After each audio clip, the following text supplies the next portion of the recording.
Donald Trump n'est pas étranger aux controverses, mais ces derniers démêlés avec la justice et ses problèmes d'hygiène présumés ont eu raison de ses fidèles alliés. Son ancien avocat, Joe Tacopina, a quitté son équipe juridique et a révélé les raisons choquantes pour lesquelles il ne pouvait plus travailler pour l'ex-président.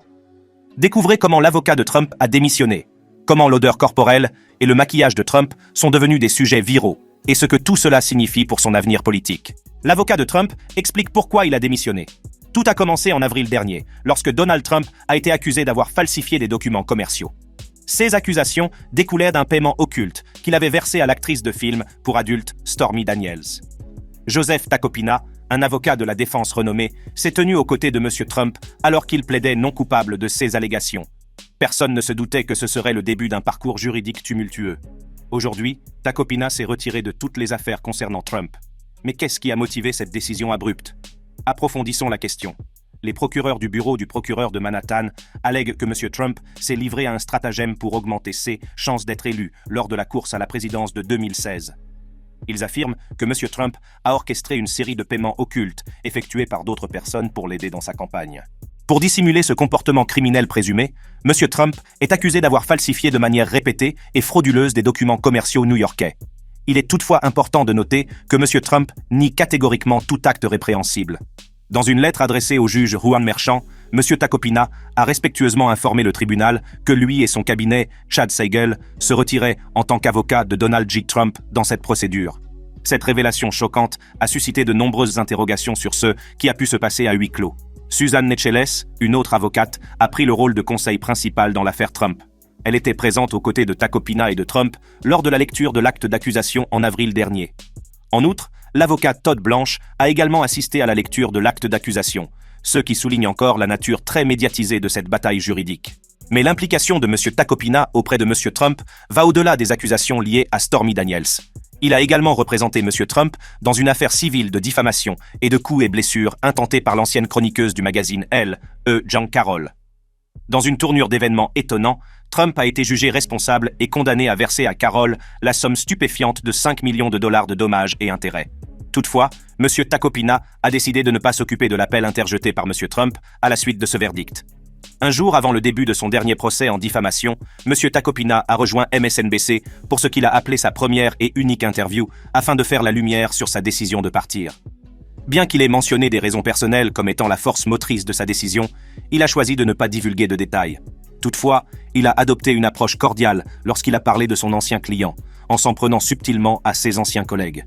Les propos de M. Tacopina font allusion au comportement non professionnel qu'il a observé chez certains avocats qui avaient travaillé avec le président. Sa décision de prendre de la hauteur et de maintenir une approche cordiale en discutant de son ancien client a ajouté une tournure intrigante à l'histoire. Lorsque Joe Tacopina s'est ouvert sur son départ de l'équipe juridique de M. Trump, il a exprimé de profondes inquiétudes concernant les inculpations fédérales qui pèsent sur l'ancien président.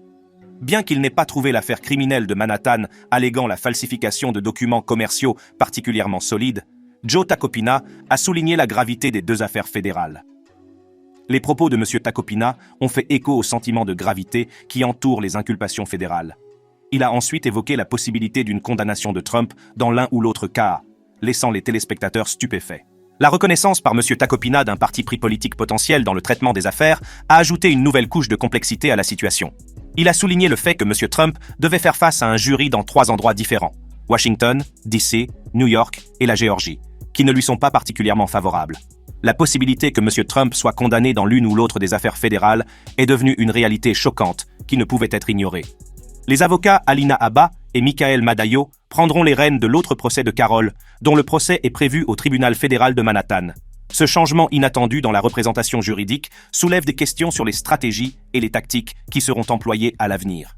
Le départ de Joe Tacopina de l'équipe juridique de Trump est un coup dur pour l'ancien président. Fort de ses succès dans les affaires pénales, Joe Tacopina représentait une force redoutable aux côtés de Donald Trump.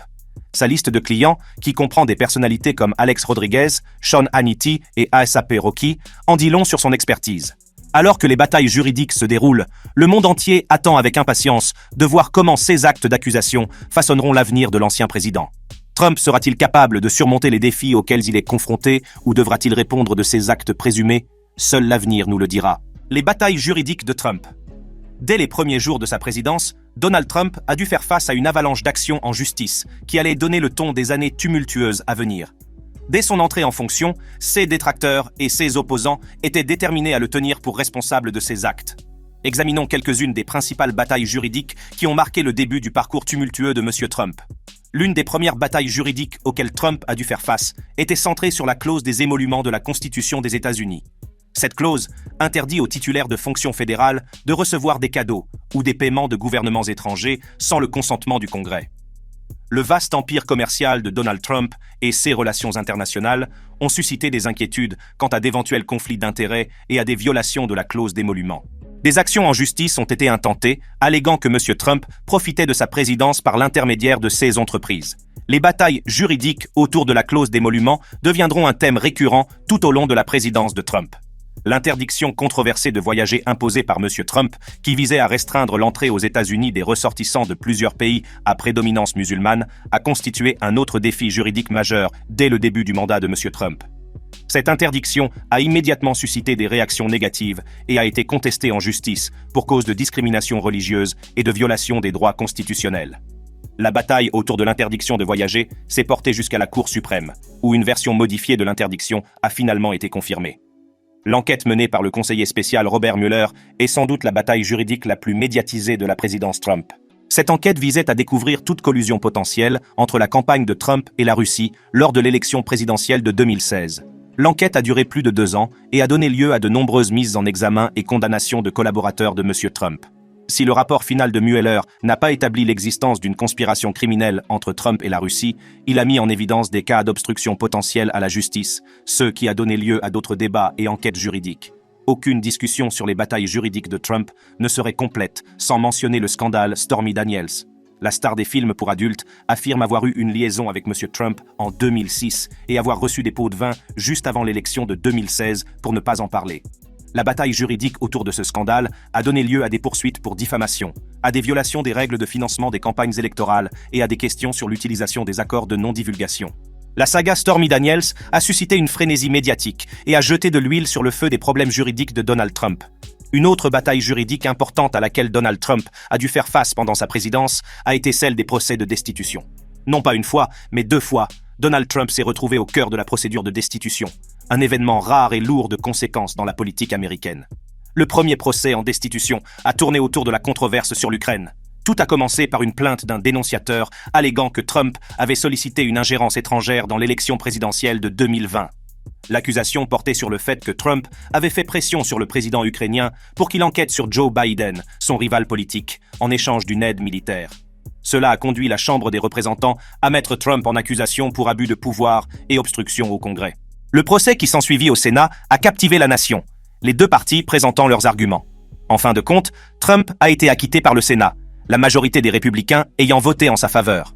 Le procès en destitution a laissé un profond fossé dans le pays, les partisans affirmant avoir été exonérés et les opposants estimant que la justice n'avait pas été rendue.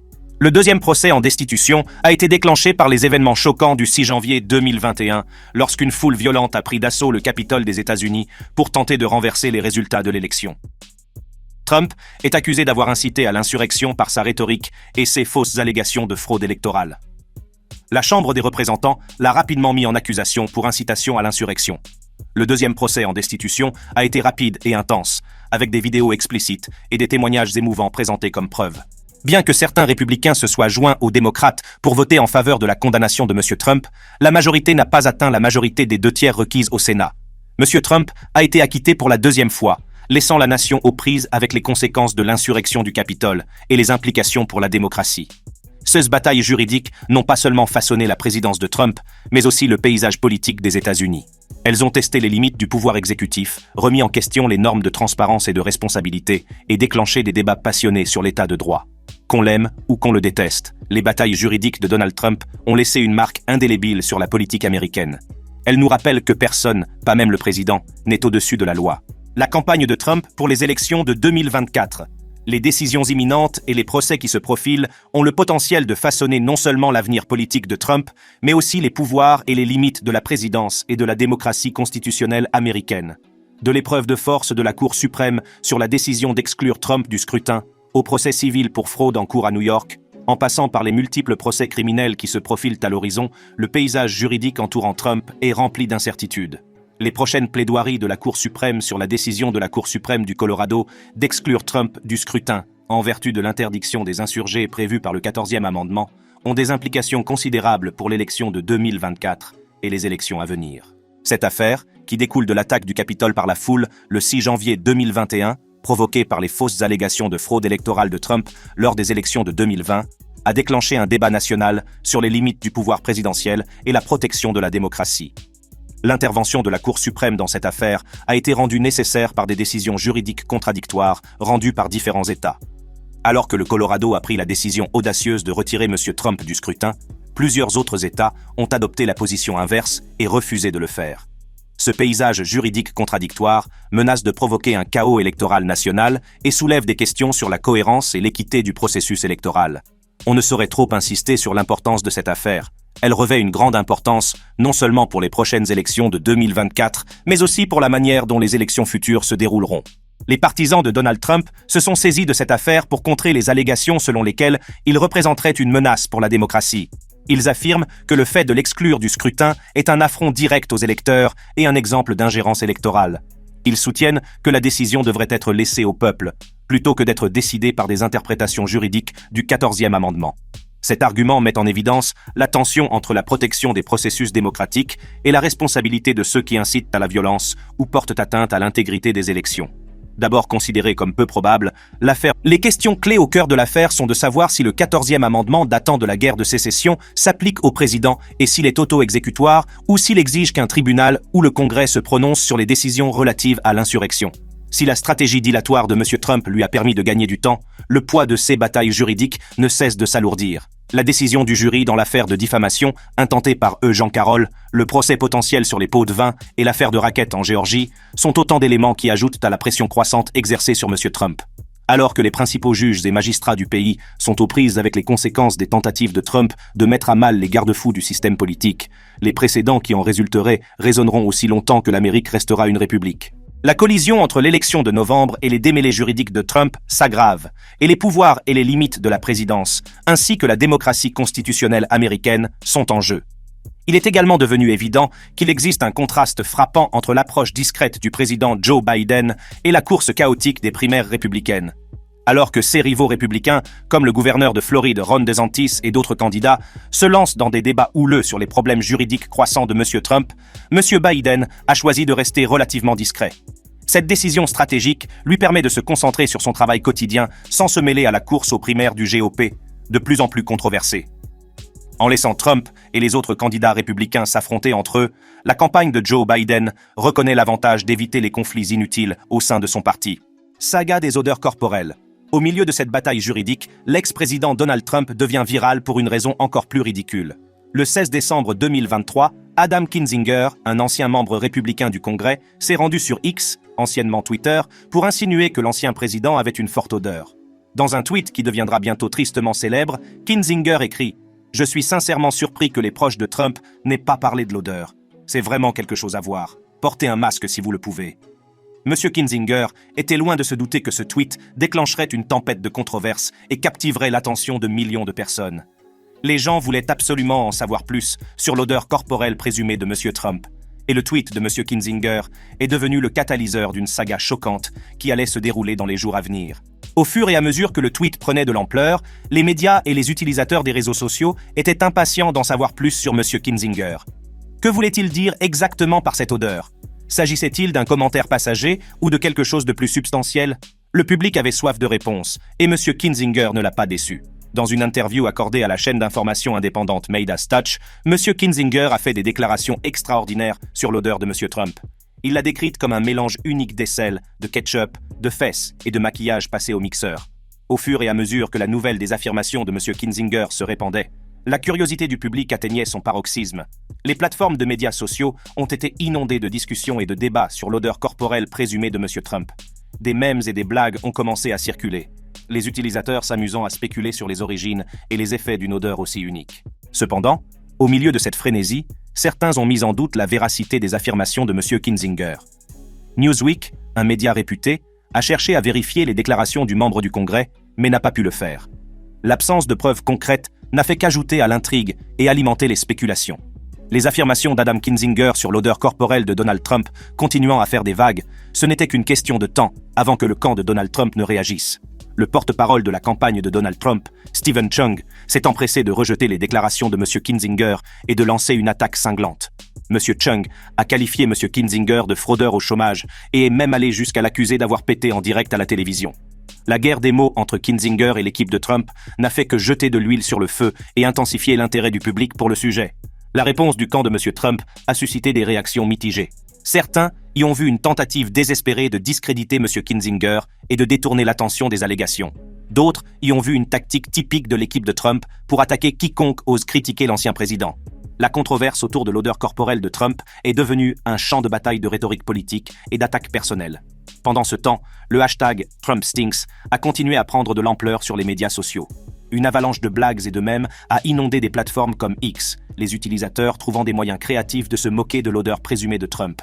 L'une des blagues les plus populaires qualifiait M. Trump de Rico, un jeu de mots qui faisait allusion aux 13 chefs d'accusation dont il faisait l'objet en Géorgie en vertu de la loi anti-racketeering de l'État.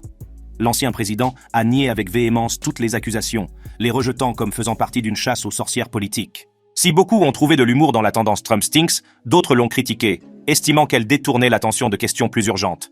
Selon eux, l'accent devrait être mis sur des questions telles que la crise du coût de la vie, la dette record et l'invasion des frontières. Pour eux, cette tendance virale symbolise tout ce qui ne va pas dans le pays à ce moment-là. Une société plus intéressée par les histoires sensationnelles que par les vrais problèmes. Au milieu de la frénésie Trump-Stinks, une autre voix est venue confirmer les dires de Kinzinger. La comédienne et actrice Kathy Griffin, connue pour son franc-parler, a pris la parole sur les médias sociaux pour apporter son point de vue. Elle a été invitée à l'émission The Mary Trump Show, où elle a fait part de sa rencontre avec le parfum unique de Donald Trump. Au cours de l'interview, Mary Trump, la nièce de l'ancien président, a interrogé Mme Griffin sur son expérience avec M. Trump. Griffin n'a pas hésité à évoquer le temps qu'elle a passé avec lui lorsqu'elle était invitée à l'émission The Apprentice. Elle a déclaré que Trump avait une odeur distincte dont on ne parle pas assez. C'est comme une combinaison d'odeurs corporelles et de produits de maquillage parfumés. C'est difficile à décrire, mais une fois que vous avez été en sa présence, vous ne pouvez pas l'oublier. Griffin a simplement posté « Yep, je confirme » en réponse au tweet de Kinzinger. Sa confirmation a encore renforcé le récit et ajouté aux spéculations croissantes sur l'odeur corporelle de Trump. Le rôle d'Adam Kinzinger au sein de la commission spéciale de la Chambre des représentants chargée d'enquêter sur les événements du 6 janvier 2021 a ajouté une nouvelle couche d'intrigue à la saga de l'odeur corporelle de Donald Trump. En tant que membre de la commission, M. Kinzinger a joué un rôle crucial dans la découverte de la vérité sur l'émeute au Capitole. Le rapport de la commission recommandait d'engager des poursuites contre M. Trump, ce qui a encore renforcé l'intérêt du public pour tout ce qui concerne l'ancien président. Maquillage de drag queen. Alors que le public se remettait à peine de la saga Trump-Stinks, une autre est apparue lors du rassemblement du New Hampshire. L'ancien président des États-Unis s'est retrouvé au centre d'une sensation virale, tout cela grâce à son choix de maquillage inattendu et non conventionnel. Une photo récente prise lors d'un événement de campagne dans le New Hampshire a enflammé l'Internet, car Donald Trump est apparu chaud, en sueur et couvert de poudre bronzante. Sur cette photo, Donald Trump apparaît brûlant, transpirant et couvert de poudre bronzante. L'image, partagée par The Lincoln Project, a immédiatement attiré l'attention des internautes, qui n'ont pu s'empêcher de rire et de partager leurs réflexions sur le look barbouillé de Trump. La légende qui accompagne l'image demande avec humour aux internautes de nommer cette teinte de fond de teint, attirant ainsi l'attention sur le choix de maquillage de M. Trump. Mais ce n'est pas la première fois que le maquillage de M. Trump devient un sujet de discussion. Des personnes de tous horizons, y compris des célébrités comme Eric Idle, star des Monty Python, n'ont pas tardé à faire des suggestions hilarantes sur la teinte du fond de teint arboré par M. Trump. L'Internet a été inondé de commentaires et de mèmes pleins d'esprit, témoignant de la créativité et de l'humour de la communauté en ligne. Certains utilisateurs ont comparé l'apparence de M. Trump à divers objets, tandis que d'autres se sont amusés à spéculer sur la marque et la teinte du maquillage qu'il pourrait utiliser. La photo est rapidement devenue virale, avec un nombre incalculable de partages et de retweets, faisant d'elle un sujet à la mode sur de nombreuses plateformes. L'utilisation du maquillage par Donald Trump a toujours été un sujet de discussion, mais cette photo franchit un nouveau palier. Il est difficile d'ignorer l'application bavée et inégale du maquillage, qui lui donne un air plutôt ébouriffé. Certains y voient le reflet de sa vanité et de son obsession de l'apparence, tandis que d'autres n'y voient qu'un accident inoffensif. Quoi qu'il en soit, les choix de maquillage de Donald Trump continuent de captiver et d'amuser les foules. La photo virale de Donald Trump lors d'un rassemblement a certainement fait sensation. Ce n'est pas tous les jours que l'on voit un ancien président avec une erreur de maquillage aussi flagrante. C'est tout pour cette vidéo. Si vous voulez voir des histoires similaires, cliquez sur l'une des cartes à l'écran.